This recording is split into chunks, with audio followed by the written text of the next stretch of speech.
ஆரோ, ஒரு யானை, அப்புறம் நாசர், இவங்கெல்லாம் வச்சு ஒரு படம் பண்ணியிருக்காங்க. அந்த படத்துடைய பேர் ராஜ பீமா. பிக் பாஸ் ஆரோ அப்படின்னும்போது ஓவியா இல்லாமலாம் ஓவியாவும் ஒரு கேரக்டர் ரோலில் வந்து பண்ணியிருக்காங்க.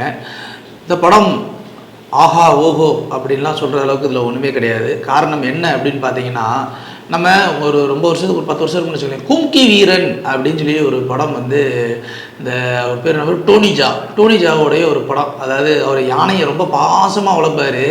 அந்த யானையை கடத்திட்டு போயிடுவாங்க. இவர் இருக்கிறவங்க பூரா பற்றி அடித்து அந்த யானையை திருப்பி கூப்பிட்டு வந்துடுவார். இதுதான் வந்து அந்த படத்துடைய கதை. நம்ம டப்பிங்லேயே நிறைய படம் பார்த்துட்டோம்.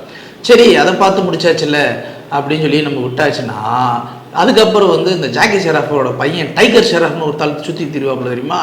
அவர் சும்மா இருக்காமல் ஜங்கல்னு ஒரு படம் பண்ணுறாரு. அதுலேயும் யானையை வச்சுட்டு கடத்திட்டு போயிடுவாங்க. அவர் போய் காப்பாற்றி கூப்பிட்டு வருவார், தந்தத்தை வைக்கிறதுலாம். இதையும் நம்ம பார்த்தாச்சு. சரி, இது ரெண்டையும் பார்த்தாச்சா, அப்படியாவது பேசாமல் விட்டுருந்துருக்கலாமா? இதே படத்தையே இவங்க கதையை எடுத்து வச்சுருக்கோம் அப்படிங்கிற பேரில் அப்படி எடுத்துட்டோம்னா நம்ம தான் கண்டுபிடிச்சி சொல்லிடுவோம்ல. உடனே வந்து கிட்டத்தட்ட வந்து ஒரு சாதாரண ஒன்றுமே இல்லாத ஒரு ஆள் யானை வந்த உடனே அவர் வந்து அப்படியே வந்து படம் ஓடி ஓஹோன்னு வந்துட்டார். வாழ்க்கையில் எல்லாத்தையும் தொலைச்ச ஒருத்தன் யானை வந்த உடனே திரும்பவும் வந்து எல்லாமே கிடச்சிருச்சுங்க நிம்மதியில் இருக்கும்போது யானையை கடத்திட்டு போயிடுறாங்க. கடத்திட்டு போகிறது யாருன்னு பார்த்தா யானை தந்தத்தை விட்டுருவனான்னு பார்த்தா அது கிடையாது. அந்த ஊர் வனத்துறை அமைச்சர் வந்து அந்த தலையை வெட்டி பரிகாரம் பண்ணால் சிஎம் ஆயிடுவேன்னு எவ்வளோ முட்டா பையன் சொன்னதை வச்சு அவர் போய் அங்கே போய் வெட்ட போகிறாரு.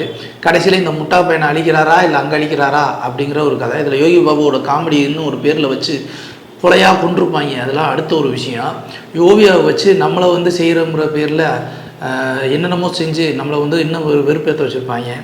ஒரு படம் அப்படின்னும் போது ஒன்று அந்த படம் பார்க்குற மாதிரியாவது இருக்கணும், இல்லை யோசிக்கிற மாதிரியாவது இருக்கணும், இல்லை திட்டுற மாதிரியாவது இருக்கணும்.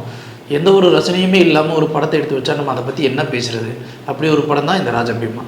இன்னொரு விஷயமான என்னென்னா, இந்த படத்தை வந்து 2 வருஷத்துக்கு முன்னாடியே ஹிந்தியில் டப் பண்ணி அங்கே ரிலீஸ் பண்ணி அங்கே ஒரு 40 லட்சம் பேர் பார்த்துட்டாங்க. சவுத் இண்டியன் மூவி ஆஹா ஓஹன்ட்டாங்க, எடப்பாவி எல்லாம் உங்கள் ஊர் படத்தை எடுத்தானே எங்கள் ஆட்டை போட்டு பண்ணியிருக்கோம் அப்படிங்கிறோடு தெரியாமல் நம்ம ஆளுகள் வந்து அந்த படத்தை பார்த்துருக்காங்க. ஸோ அதனால் இந்த படத்தை பற்றி நம்ம சொல்லணும்னா ராஜபீமா தேட்டரில் போய் பார்க்கணும்னா பாருங்கள், யூடியூப்பில் ஹிந்தியில் பார்க்கணும்னா பாருங்கள். Like, share and